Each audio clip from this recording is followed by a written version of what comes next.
Salut à tous les amis, j'espère que vous allez bien. On se retrouve aujourd'hui, samedi 8 août 2026 pour une nouvelle vidéo. Il y a beaucoup d'informations. Aujourd'hui, on va revenir sur toutes ces informations. Il y a des informations sur Ferran Torres, sur Julián Álvarez, sur Ronald Araujo, sur Rodri, sur Casado. Bref, c'est un mercato qui a pris une autre dimension ces dernières heures avec beaucoup d'informations, du travail. On va aussi parler de Christian Romero. Bref, de manière générale, c'est peut-être la vidéo où il y a plus d'activité parce que, tout simplement, aujourd'hui et hier soir, il s'est passé énormément de choses du côté du Barça. Avant de commencer la vidéo, n'hésitez pas à mettre un petit like, à commenter, à booster. Vous pouvez également follow sur Twitch, YouTube, Discord. Ce soir, je serai en live. Alors, j'ai pas encore l'heure, mais peut-être aux alentours de 19h, 20h peut-être, en live, enfin sur Twitch et YouTube. Donc, n'hésitez pas à me rejoindre là-bas. Vous pouvez avoir accès aux informations en avance, des exclusivités. Si vous êtes sub sur Twitch, c'est gratuit, c'est un compte Amazon Prime, ou si vous êtes souscripteur sur la page Twitter, donc n'hésitez pas.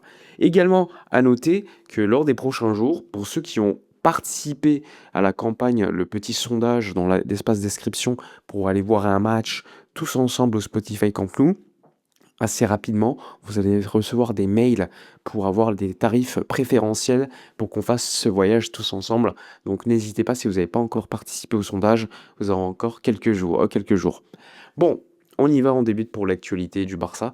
Donc let's go, on commence par Ronald Araujo. Hier, bombe annoncée par Fabrizio Romano aux alentours de minuit, je crois, minuit, 1h du matin. Fabrizio Romano annonce le prêt de Ronald Araujo du côté de Liverpool. Donc ça a été une signature qui a été surprenante, hein, on s'y attendait pas pour être honnête. En mois de mai, je vous avais annoncé que le Barça voulait absolument sortir Araujo, rappelez-vous, je vous en avais parlé plusieurs fois en live, etc. Mais que le joueur à ce moment-là était contre un départ.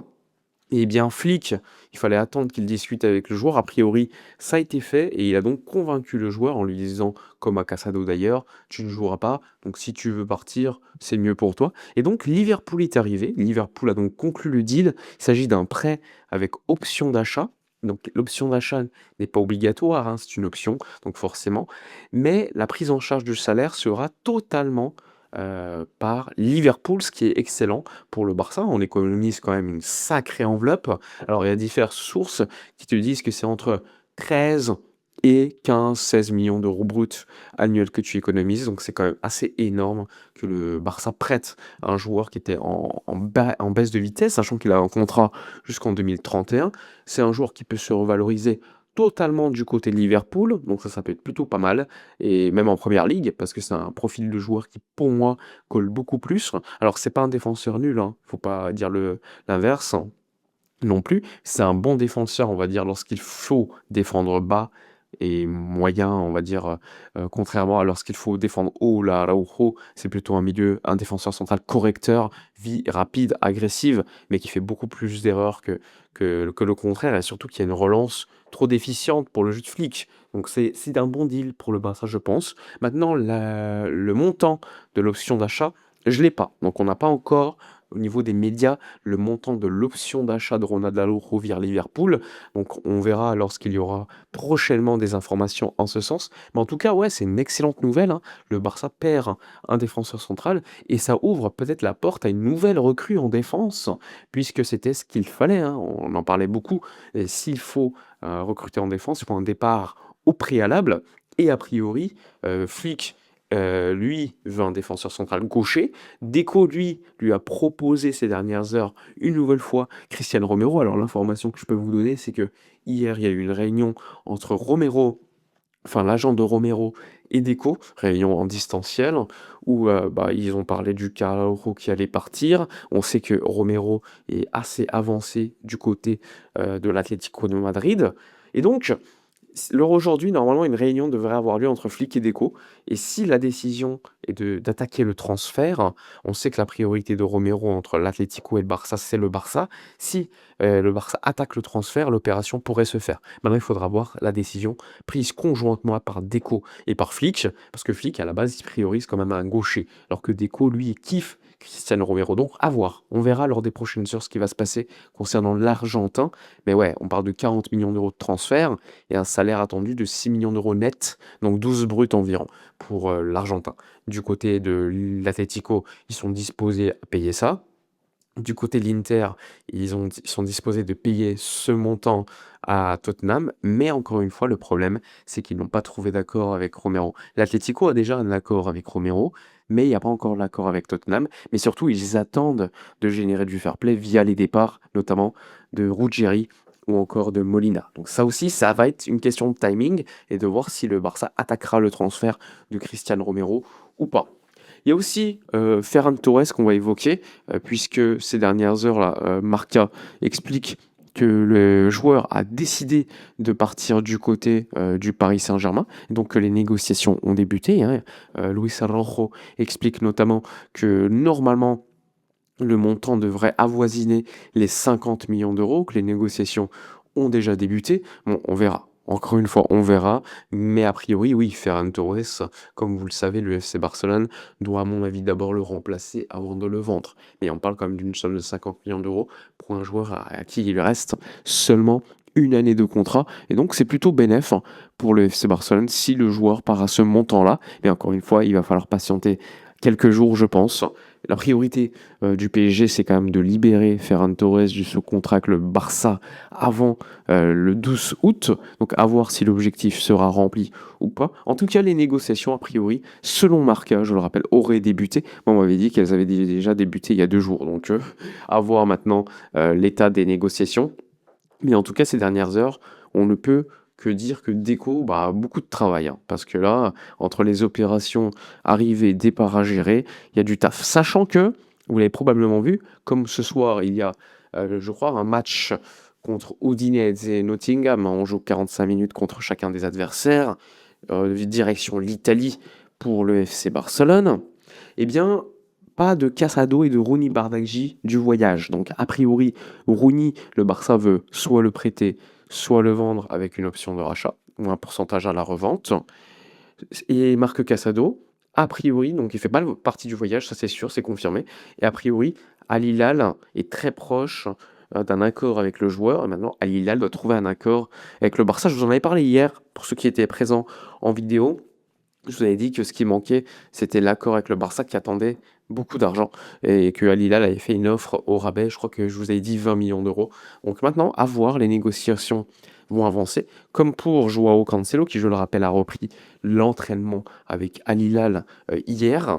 Donc forcément, les négociations, elles vont aller pas d'un seul côté, hein. Il y a aussi Casado, mais aussi d'autre côté, Joao Cancelo. En tout cas, ouais, vous avez vu, il y a du boulot. La Liga va bientôt débuter. Donc je comprends qu'il va falloir se bouger assez rapidement, et on fait bien, parce qu'on est quand même déjà le 8 août, mais vous avez vu qu'en quelques jours, alors qu'on se plaignait du mercato, ça a quand même plutôt bien avancé. C'est pour ça que moi je vous dis que les critiques, elles étaient totalement légitimes.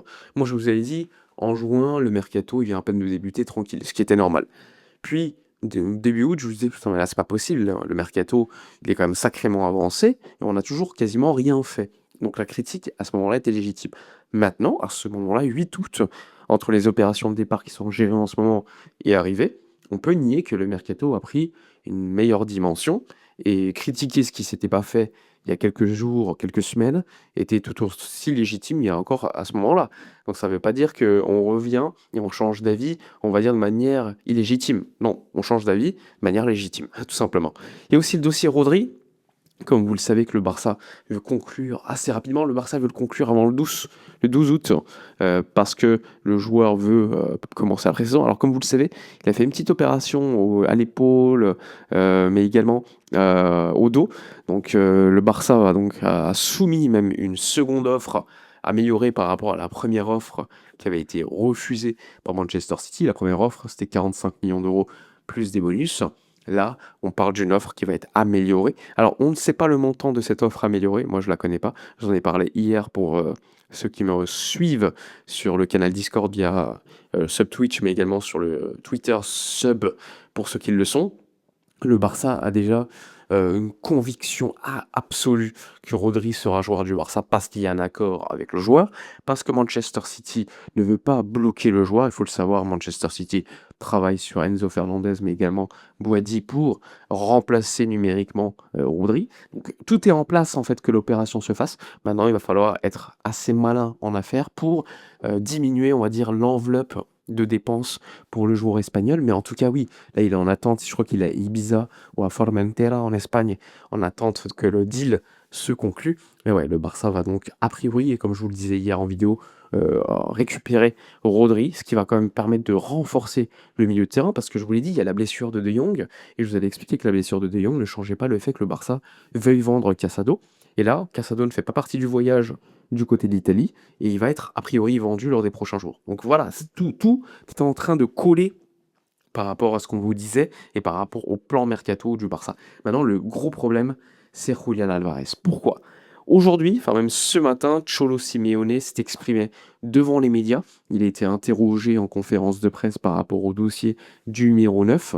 Et Cholo Simeone, disons-le, les propos qu'il a pu tenir n'aident pas. Il explique notamment que le club de l'Atlético a pris une décision, que la décision est celle de Gil Marin et qu'il va tout faire maintenant pour aider Julián Alvarez à être le plus performant possible à l'Atlético. Donc forcément, c'est encore moins probable que l'opération se fasse, même si le 10, donc c'est-à-dire dans 2 jours, il est prévu que Alvarez parle à Cholo Simeone pour lui demander un départ. Mais encore une fois, il peut lui demander un départ, c'est pas lui qui décide, c'est Gil Marin, et Gil Marin a, depuis le début du mercato, fermé la porte. Donc moi, comme je vous le disais déjà il y a une bonne semaine et demie, je pense que cette opération ne fonctionnera pas. Je pense qu'il faut vite changer d'avis. Et je vous l'avais dit hier en vidéo, le Barça a déjà une alternative de prête. Alors, je ne connais pas le nom du joueur, mais est-ce que l'alternative du numéro 9 sera suffisamment qualitative ou pas? Ça, c'est une vraie question. Parce que si l'alternative, c'est un joueur, on va dire moyen plus,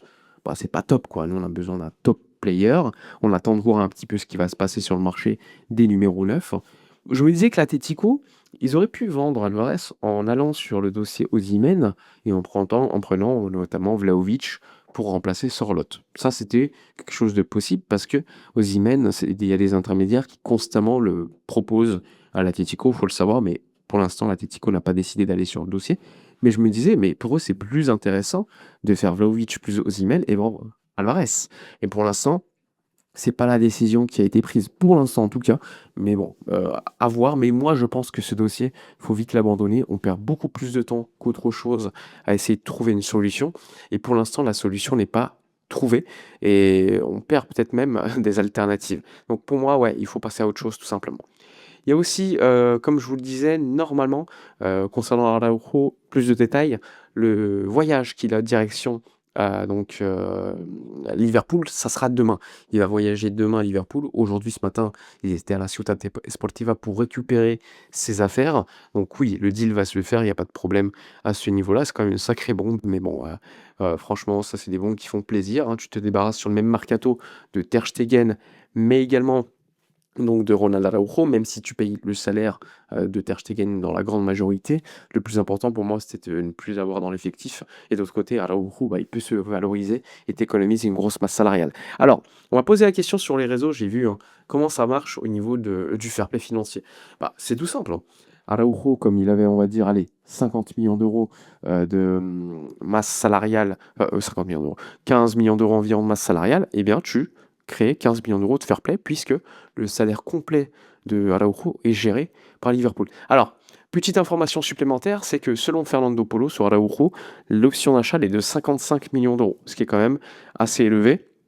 Mais à voir ce qui va se passer. Mais ouais, c'est quand même plutôt pas mal, hein. Imaginez si Liverpool l'achète à ce prix-là l'année prochaine. Bon, ça peut être très surprenant si ça se fait, mais ce serait une économie de salaire plus une plus-value comptable de quasiment 50 millions d'euros pour le Barça pour cette opération. Donc ça serait extraordinaire. Mais bon, on n'en est pas encore là. Il faudra voir si cette saison est bonne pour le joueur uruguayen et surtout si ça nous permet de pouvoir le vendre et récupérer une sacrée somme. Mais ouais, 55 millions d'euros, c'est quand même assez énorme si le Barça réussit à le vendre à ce niveau-là. Après, peut-être que l'année prochaine, ils renégocieront l'option d'achat peut-être à 35-40, mais dans tous les cas, ce sera toujours plutôt une très grosse opération financière, sachant que je vous l'avais dit, l'année prochaine, au niveau du fair play financier, on pourrait être beaucoup plus en difficulté que cette année. Donc ça pourrait nous permettre d'avoir une sacrée marge quand même à récupérer l'année prochaine, malgré les difficultés, parce qu'on jouera plus au Spotify Camp Nou dans 1 an, mais plutôt à Montjuïc pendant quelques mois, donc les revenus sont inférieurs. Si tu réussis à compenser ça par un départ d'Araujo, voire de Rafinha, qu'il faudra évidemment voir l'année prochaine, Donc ouais, ça te permettra quand même d'avoir quelque chose d'assez intéressant. Mais maintenant, ce qu'on attend, c'est le poste de neuf. Il y a aussi le match amical qui a été officialisé entre le Barça et le FC Bâle, qui aura lieu donc le 16 août. Ça remplace le match qui devait se dérouler à Tanger et qui a été annulé pour les raisons que vous connaissez au Maroc, hein, par rapport à la sécurité, etc., suite aux événements des Ceuta.